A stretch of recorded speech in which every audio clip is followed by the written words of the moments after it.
Hello बच्चों, तो start करते हैं कोऑर्डिनेट ज्योमेट्री। और कोऑर्डिनेट ज्योमेट्री हम बिल्कुल बेसिक से स्टार्ट करेंगे और जेई तक लेके जाएंगे। सबसे पहले हम सीबीएसई का पोर्शन पढ़ लेते हैं, स्ट्रेट लाइन का, और फिर इसके बाद जेई का पोर्शन पढ़ेंगे। उसके बाद बेसिक ज्योमेट्री वाला चैप्टर करेंगे। तो स्ट्रेट लाइन में जो सबसे पहली चीज तुम्हें पढ़नी है बच्चों, वो पढ़नी है किसी भी स्ट्रेट लाइन का स्लोप। ठीक है, कोऑर्डिनेट ज्योमेट्री में ये एक्स एक्सिस है, ये वाई एक्सिस है, ये ऑलरेडी तुम्हें पता होगा बच्चों। यहाँ पॉजिटिव एक्स एक्सिस होती है, ये वाली को नेगेटिव एक्स एक्सिस बोल देते हैं। ये नीचे वाली नेगेटिव वाई है, ये ऊपर वाली पॉजिटिव वाई, क्योंकि यहाँ पर वाई के कोऑर्डिनेट नेगेटिव, यहाँ वाई के कोऑर्डिनेट पॉजिटिव, इस तरीके से बोला जाता है। अब कोई भी स्ट्रेट लाइन है, जैसे एक स्ट्रेट लाइन ये ले लेते हैं, एक स्ट्रेट लाइन ये ले लेते हैं, ये दो अलग अलग स्ट्रेट लाइन है। अब दोनों स्ट्रेट लाइन की एक यूनिक प्रॉपर्टी होगी, जो कि होगा स्लोप। स्लोप का मतलब कुछ नहीं होता बच्चों, उनकी ढलान से मतलब है। जैसे कि इसकी ढलान इस तरीके से देखो कि इस पे चढ़ेंगे तो इसकी ढलान कितनी होगी। ढलान का मतलब स्लोप, और उसको मैथमेटिकल टर्म में अगर तुम्हें मेजर करना है स्लोप को, तो स्लोप होता है, जो स्लोप होता है वो होता है tan थीटा। इसमें थीटा जो होता है वो एंगल होता है, वो वाला एंगल जो straight line positive direction of x axis के साथ बना रही होगी। ठीक है, positive direction of x axis से मतलब क्या है, देखो अब ये जो लाइन है, इस लाइन को नाम दे देते हैं L1। ये वाली स्ट्रेट लाइन पॉजिटिव डायरेक्शन ये हो गई, इसके साथ एंगल बना लिया ये, इसको नाम दे देते हैं θ1। तो इसका जो स्लोप होगा, इस लाइन का स्लोप वो हो जाएगा tan θ1। जितना भी ये एंगल होगा उस हिसाब से हम इसकी वैल्यू निकाल लेंगे। ठीक है, जिस एंगल की हमें वैल्यू नहीं उसे वैसे ही छोड़ना है। जैसे कि मान लो अगर ये 39 डिग्री है तो tan 39 डिग्री हमें छोड़ना है बस। अच्छा, अब जैसे ये है, ये वाली स्ट्रेट लाइन, तो ये पॉजिटिव डायरेक्शन के साथ, ये रही पॉजिटिव डायरेक्शन, इसके साथ एंगल बना लिए θ2, तो इसका स्लोप हो जाएगा हमारा tan θ2, स्लोप tan θ2। अब तुम देख सकते हो यहाँ हमें कई सारे एंगल दिख रहे हैं, नीचे वाला, ये वाला, ये वाला, वो सारे छोड़ के मैंने राइट साइड वाली डायरेक्शन के साथ एंगल बनाया है, क्योंकि वही डेफिनेशन है कि positive direction of x axis, यहां से दो डायरेक्शन है, इस तरफ और इस तरफ, तो पॉजिटिव डायरेक्शन के साथ तुम्हें एंगल बनाना है, और वही तुम्हारा एंगल, अगर उस एंगल का tan थीटा लोगे तो तुम्हारे पास स्लोप आ जाएगा बच्चों। ठीक है, इतना। अब तुम यहां देख सकते हो, यहां पर अगर मैं tan θ1 की वैल्यू निकालूं तो ये एंगल एकदम एक्यूट एंगल है, और एक्यूट एंगल पे tan जो है फर्स्ट क्वाड्रेंट में पॉजिटिव वैल्यू देता है, तो इसका स्लोप जो होगा पॉजिटिव होगा। और यहां पर θ2 जो है ऑब्ट्यूज एंगल है, 90 से बड़ा है, सेकंड क्वाड्रेंट में लाई करेगा, तो tan θ2 की वैल्यू नेगेटिव आएगी, तो इस वाली लाइन का स्लोप जो होगा नेगेटिव होगा। तो ध्यान रखना, जो भी इस तरीके से अलाइन करती हैं या फिर एंगल ऑब्ट्यूज बनाती हैं एक्स एक्सिस के साथ, positive direction of x axis के साथ, उनका स्लोप नेगेटिव होता है। जो ऐसे बनाती हैं उनका स्लोप पॉजिटिव होगा। ठीक है, अच्छा, और स्लोप जीरो भी हो सकता है। स्लोप जीरो उस केस में होगा जब एक्स एक्सिस के पैरेलल होगी। ठीक है, एक्स एक्सिस के पैरेलल होगी अगर लाइन, ये एक्स एक्सिस है हमारी और ये कोई भी लाइन है, तो ये लाइन एक्स एक्सिस के साथ अभी कोई एंगल नहीं बना रही है, तो बट अगर हम मान के भी चले आगे जाके कहीं इनफाइनाइट पे टच कर रही होगी तो 0 डिग्री का एंगल बना रही होगी, उस केस में ऐसी लाइन जो कि एक्स एक्सिस के पैरेलल होती है, उनका स्लोप जो है वो 0 हो जाता है। ध्यान रखना, जो एक्स एक्सिस के पैरेलल होंगी सारी लाइंस का स्लोप 0 होगा, और जो वाई एक्सिस के पैरेलल होंगी वो एक्स एक्सिस के साथ 90 डिग्री का एंगल बना रही है, तो उनका स्लोप हो जाएगा tan 90 यानी कि इंफिनिटी। ठीक है, इंफिनिटी की वैल्यू हमें नहीं पता, और ये पॉजिटिव इंफिनिटी रहेगा, तो बस इतना ही छोड़ना। इसके बाद अगर हम हल्का सा भी लाइन को इधर झुकाएंगे तो उसका स्लोप नेगेटिव हो जाएगा 90 से बड़ा एंगल होता है। ठीक है, तो स्लोप का पता लगाना बहुत जरूरी है। इस तरीके से हम स्लोप को समझ सकते हैं। एक्स एक्सिस के पैरेलल वाली सारी लाइन का स्लोप 0, वाई एक्सिस के पैरेलल वाली सारी लाइंस का स्लोप इंफिनिटी। इंफिनिटी, या फिर तुम 1/0 के इक्वल भी इक्वेट कर सकते हो उसको, ठीक है, दोनों चीज बराबर। अच्छा, अब यहां से पैरेलल लाइन और परपेंडिकुलर लाइंस का कॉन्सेप्ट भी हम समझ लेते हैं, ठीक है। जैसे कि पैरेलल लाइंस, अगर दो लाइन पैरेलल होंगी तो उनके स्लोप में क्या रिलेशन होगा। अगर दो लाइन पैरेलल होंगी तो हम समझ सकते हैं, अगर मानते चलो जैसे इसी में अगर हम पढ़ें कि यहां पर ये लाइन जा रही थी जो एक्स एक्सिस के साथ θ1 एंगल बना रही थी। अब एग्जैक्टली हम एक और लाइन लेते हैं जो लाइन 1 के पैरेलल है बिल्कुल, तो हम यहां से लगा सकते हैं, अगर ये θ1 है तो ये भी θ1 होगा। तो जो पैरेलल लाइंस होंगी वो एक्स एक्सिस के साथ सेम एंगल बनाएंगी, तो उनका स्लोप भी इक्वल होगा। तो ध्यान रखना, पैरेलल लाइंस का स्लोप आपस में इक्वल होता है, दोनों का स्लोप tan θ1 होगा इक्वल। पैरेलल लाइंस का अगर एक लाइन का स्लोप पता है और हमसे उसके पैरेलल किसी भी लाइन का स्लोप पूछा जा रहा है तो वो उसी के इक्वल होगा, बस इतना ध्यान रखना। परपेंडिकुलर लाइन का स्लोप निकालने के लिए, ठीक है, हमें एक फॉर्मूला करना होगा पहले, उसके बाद हम निकालेंगे। अभी पैरेलल का समझो, ठीक है, पैरेलल के बाद आगे बढ़ते हैं। फिर मान के चलो हमें दो लाइन का स्लोप पता है, एक ये लाइन है और एक ये लाइन, इन दोनों लाइन का स्लोप पता है और हमसे पूछा गया है भैया इनके बीच का एंगल बताओ। ये दोनों लाइन कहीं ना कहीं पर इंटरसेक्ट कर रही होगी और वहां पर कोई एक एंगल बन रहा होगा, उसको ले लेते हैं थीटा। तो वो एंगल कितना होगा, ठीक है, हमसे जनरली पूछा गया है कि दो लाइन है जिसका पहले वाले का स्लोप tan θ1 है, tan θ1 की वैल्यू को हम एक कांस्टेंट ले लेते हैं m1 और यहां से tan θ2 को हम एक दूसरा कांस्टेंट ले लेते हैं m2। तो इस वाली लाइन का स्लोप है m1 बच्चों, इस वाली लाइन का स्लोप है m2। अब इन दो लाइन का स्लोप अगर दे रखा हो तो उस केस में ये दोनों लाइन किसी एक एंगल पे इंटरसेक्ट करेंगी, तो वो एंगल कितना होगा, ठीक है। तो उसका हमारे पास डायरेक्ट फॉर्मूला है वैसे तो, कि वो जो एंगल होगा उसका अगर हम tan थीटा निकालें तो वो आएगा modulus m1 minus m2 divide में 1 प्लस m1 m2, ये होगा फॉर्मूला। इसमें तुम m1 में से m2 घटाओ या फिर m2 में से m1 घटाओ, कोई फर्क नहीं पड़ेगा क्योंकि मैंने मॉड लिया होगा। और जो ये एंगल निकाला है मैंने, ये वाला एंगल, ये एक्यूट एंगल होगा दोनों लाइंस के बीच में। मतलब ये है बच्चों, जब दो लाइन इंटरसेक्ट करेंगी तो एक एंगल एक्यूट बनेगा और दूसरा वाला हो सकता है ऑब्ट्यूस बने, ठीक है, एक एक्यूट और दूसरा ऑब्ट्यूस। वो वैसे तो हमेशा ही एक एक्यूट और दूसरा ऑब्ट्यूस बनेगा, एक केस हो सकता है जब दोनों के दोनों 90 डिग्री बनेंगे, ठीक है। और जो हमारा ये फॉर्मूला है मॉडुलस वाला, ये एक्यूट एंगल को निकालने का है, ध्यान रखना बच्चों, ठीक है। तो एक्यूट एंगल इस तरीके से निकल जाएगा दो लाइंस के बीच में।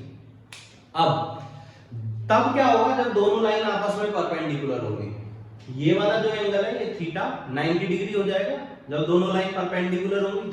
तो उस केस में tan 90 की वैल्यू को हम 1/0 लिख सकते हैं, या फिर हम ये कह सकते हैं इसकी जो वैल्यू आएगी वो इज इक्वल्स टू 1/0 आएगी, ठीक है। तो when हम यहां से लगा लेते हैं when L1 is perpendicular to L2, तो हम यहां लगा लेते हैं ये इज इक्वल्स टू आएगा 1/0। तो उस केस में ये पर्टिकुलर केस हो गया, ध्यान रखना बच्चों, ये फॉर्मूला जनरल फॉर्मूला है। अब हम पर्टिकुलर केस कर रहे हैं जब हमारी ये वाली value m1 minus m2 divided by 1 plus m1 m2 is equals to होगा 1/0। तो यहां से हमारा ये डिनोमिनेटर आ जाएगा 0 के इक्वल और वहां से हमारी एक वैल्यू निकल आएगी 1 plus m1 m2 equal to 0 और यहां से हमारी वैल्यू आ जाएगी m1 m2 इक्वल टू -1।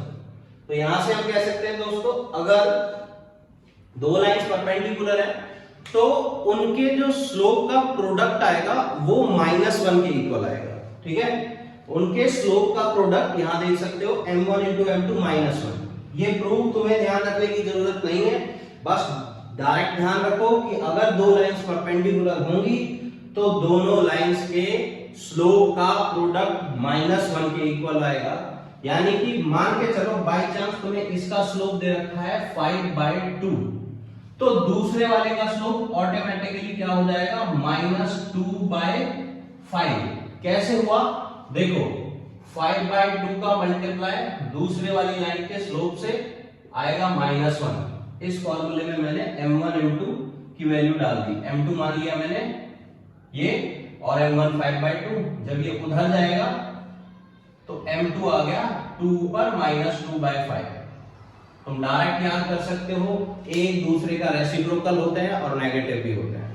तो यहां से हम ऐसा भी लिख सकते हैं m1 = -1/m2। एक का स्लोप पता है तो दूसरे का स्लोप उसका रेसिप्रोकल और नेगेटिव हो जाएगा, m1 = -1/m2 या m2 = -1/m1, एक ही बात है। तो यहां से परपेंडिकुलर लाइंस का ये आ गया हमारे पास। ध्यान रखना, दो लाइन परपेंडिकुलर होंगी तो स्लोप का प्रोडक्ट -1, पैरेलल होंगी तो तुम्हारा tan थीटा डायरेक्ट 0 आ जाएगा, क्योंकि m1 और m2 दोनों बराबर होंगे तो माइनस करके 0 आएगा। यहाँ 0 = tan थीटा और थीटा की वैल्यू 0, क्योंकि दोनों लाइन पैरेलल होंगी तो आपस में एंगल 0 डिग्री का होगा। बस इतना ध्यान रखना। अब इसके ऊपर, सिर्फ इस कॉन्सेप्ट के ऊपर, ठीक है, कोलिनियरिटी भी आती है हमारी। अभी हम सिर्फ सीबीएसई की फर्स्ट एक्सरसाइज कर रहे हैं स्ट्रेट लाइन की, तो उसके क्वेश्चन इसके बाद लगाना बच्चों। अभी एक कॉन्सेप्ट और है कोलिनियरिटी का, ठीक है। स्लोप हम एक और तरीके से निकाल सकते हैं। देखो, स्लोप होता हमारा tan थीटा, ये तो tan थीटा को निकालने का एक और तरीका, जब हमें एंगल ना दे रखा हो। ध्यान रखना, स्लोप को m से भी डिनोट किया जाता है, ठीक है, स्लोप को m से, इसीलिए मैंने m1 m2 लिया था। तो इस स्लोप को हम m से भी डिनोट करते हैं। और मान के चलो ये कोई एक स्ट्रेट लाइन है, ठीक है, इसका हमें स्लोप निकालना है, बट हमें ये एंगल नहीं गिवन है, ठीक है। हमें क्या गिवन है, दो पॉइंट गिवन है। ये पॉइंट गिवन है इस लाइन के ऊपर जिसके कोऑर्डिनेट है x1 y1, दूसरा पॉइंट गिवन है x2 y2। ये चीज हमें गिवन है और हमें tan थीटा की वैल्यू निकालनी है। सिर्फ दो पॉइंट गिवन है। तो वैसे तो इसका direct formula y2 - y1 divided by x2 - x1 होता है, बट वो आया कैसे हम देख लेते हैं। फॉर एग्जांपल मान लो भैया कि इस ये वाला जो एंगल है ये थीटा है, बट हमें इसकी वैल्यू नहीं पता, तो हम यहां से ऐसे लाइन खींचेंगे और एक लाइन खींचेंगे यहां से ऐसे, ठीक है। अब हमें अच्छे से पता है कि इस पॉइंट के कोऑर्डिनेट क्या होंगे, इस पॉइंट के कोऑर्डिनेट होंगे, इस पॉइंट का x कोऑर्डिनेट तो होगा यहां पर जो भी है x2, और यहां पर x1, और y कोऑर्डिनेट होगा y1, तो इस पॉइंट का कोऑर्डिनेट होगा x2 y1, ठीक है। अब तुम यहां ध्यान से देख सकते हो, जो ये एंगल होगा वही ये एंगल होगा, ये एंगल और ये एंगल दोनों बराबर होंगे, ठीक है, कॉरस्पॉन्डिंग एंगल है। बेसिक ज्योमेट्री बिल्कुल 9th क्लास की। तो यहां से tan थीटा की वैल्यू निकालनी होगी, तो हम परपेंडिकुलर बाय बेस निकाल सकते हैं। तो tan theta = perpendicular divided by base, that is ये वाली लेंथ हो जाएगी हमारी, यहां तक की टोटल लेंथ है y2 और यहां तक की लेंथ है y1, तो ये वाली लेंथ हो गई हमारी यहां तक y2 - y1। तो परपेंडिकुलर आ गया y2 - y1 डिवाइड में। अब देखो यहां से यहां तक की लेंथ जो है वो x2 है और यहां से यहां तक की लेंथ x1, तो ये वाली लेंथ हो जाएगी x2 - x1, ये और ये दोनों बराबर है, तो बेस हो जाएगा हमारा x2 - x1। तो यहां से हमारे पास ये एक और फॉर्मूला आ गया स्लोप निकालने का, उस केस में जब हमें सिर्फ दो पॉइंट दे रखे हो, सिर्फ दो पॉइंट दे रखे हो, तो उस केस में स्लोप होता है बच्चों y वाला ऊपर आएगा y2 - y1 divided by x2 - x1। अब ध्यान रखना बच्चों, जरूरी नहीं है y2 में से y1 ही माइनस करो, x2 में से x1, इसको हम ऐसे भी लिख सकते हैं y1 minus y2 divided bye x1 minus x2, minus common लेके, क्योंकि हमें नहीं पता होगा कौन सा पॉइंट ऊपर है कौन सा नीचे है। और ये पूरा डेरिवेशन करने की जरूरत नहीं है, तुम डायरेक्ट भी लिख सकते हो, किसी पॉइंट में से कोई भी माइनस करो। बस ध्यान रहे यहाँ y1 ले रहे हो तो यहाँ x1 लेना, यहाँ y2 ले रहे हो तो पहले x2 लेना। बस ये है हमारा स्लोप निकालने का एक और तरीका। अब तक हमने पढ़ा कि स्लोप जो है ढलान होती है और वो tan थीटा से मेजर की जाती है। थीटा वो एंगल होगा जो कि positive direction of x axis के साथ होगा, ठीक है। अगर हमें एंगल पता है तो डायरेक्ट स्लोप आ जाएगा, जिसको हम m से भी डिनोट करते हैं। यहां पर हमने एक और तरीका देखा, जब हमें 2 पॉइंट्स गिवन हो स्ट्रेट लाइन के ऊपर, एंगल ना गिवन हो, ये वाला एंगल हमें पता नहीं था तो इस एंगल की हमने tan थीटा की वैल्यू निकाल ली perpendicular by base, y2 minus y1 by x2 minus x1 और y1 minus y2 bye x1 minus x2। दोनों बात बराबर हैं, दोनों में से कुछ भी लगा सकते हो। ये हो गया हमारा टोटली स्लोप निकालने का तरीका, ठीक है। अब आ जाते हैं हम कंडीशन ऑफ कोलिनियरिटी पे, वो भी हम स्लोप से ही प्रूव कर सकते हैं। Condition of collinearity of 3 points, कि 3 पॉइंट एक लाइन में कब होंगे, ठीक है। तो वो भी हम कर लेते हैं, वो उसके क्वेश्चन भी तुम्हें एनसीईआरटी की फर्स्ट एक्सरसाइज में मिलेंगे स्ट्रेट लाइन चैप्टर की। तो देखो क्वेश्चन ये है कि हमें 3 पॉइंट दे रखे होंगे, फर्स्ट, सेकंड और थर्ड। इसको मान लेते हैं x1 y1, x2 y2, तीसरा पॉइंट x3 y3। और हमें प्रूफ करना है कि ये तीनों एक ही लाइन में होंगे, ठीक है। अगर ये तीनों एक ही लाइन में होंगे तो ये वाली लाइन, यहां पर पॉइंट्स का नाम दे देते हैं ए बी और सी। ए बी सी जो लाइन है उसका स्लोप एक यूनिक स्लोप होगा। अगर इफ अगर ये तीनों एक लाइन में हैं तो ए बी सी करके एक लाइन जा रही होगी। तो अगर तुम बच्चों स्लोप निकालोगे ए बी का और स्लोप निकालोगे बी सी का, तो दोनों स्लोप बराबर आने चाहिए अगर ये कोलिनियर है, मतलब अगर ये एक लाइन में लाई करती है। तो अगर ये एक लाइन में लाई करेगी तो ए बी का स्लोप बी सी के बराबर आना चाहिए। ए और बी का पॉइंट पता है, बी और सी का पॉइंट पता है, तो फॉर्मूला लगा देंगे हम 2 पॉइंट से स्लोप निकालने का। तो ए बी का स्लोप क्या आएगा बच्चों, स्लोप ऑफ ए बी आएगा भैया y2 minus y1 by x2 minus x1, और हमारे पास स्लोप ऑफ BC आएगा y3 minus y2 divided by x3 minus x2। अब हम कंपेयर कर लेंगे, अगर ये दोनों इक्वल हैं तो कोलिनियर होंगे, अगर इक्वल नहीं है तो नॉन कोलिनियर होंगे, सीधी बात है।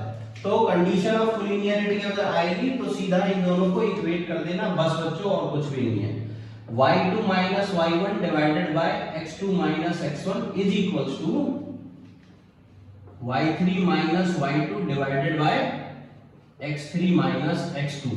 या फिर AC का भी स्लोप ले सकते हो, वो भी इक्वल ही रहेगा y3 minus y1 bye x3 minus x1, तो उसको भी ले सकते हो। ये तीनों आपस में इक्वल होंगे, कोई दो भी इक्वल हुए तो भी काम चल जाएगा, ठीक है। तो ये हो गई condition of collinearity. Collinear, linear मतलब एक लाइन में, स्ट्रेट लाइन, ठीक है, एक लाइन में लाइन कर रहे हैं, तो ये कंडीशन होगी। एक भी सिचुएशन ट्रू हो गई तो तीसरी वाली अपने आप ट्रू होगी, उसको चेक करने की जरूरत नहीं है, दिखाने की जरूरत नहीं है, ठीक है। कोई भी दो को दिखा सकते हो एक बार बस। अब बच्चों तुमसे रिक्वेस्ट रहेगी कि फर्स्ट एक्सरसाइज 8.1 है या 9.1 है, स्ट्रेट लाइन या 10.1 है, तो उसकी फर्स्ट एक्सरसाइज जो कि सिर्फ स्लोप के ऊपर डिपेंडेंट है उसको खत्म करो। और फिर इसके बाद सेकंड एक्सरसाइज में हम लोग पढ़ेंगे, सेकंड वीडियो में हम पढ़ेंगे सेकंड एक्सरसाइज में, जहां पर हम various forms of straight line पढ़ेंगे। बाय बाय बच्चों, फिर मिलते हैं नेक्स्ट क्लास में और उसमें स्ट्रेट लाइन खत्म करेंगे।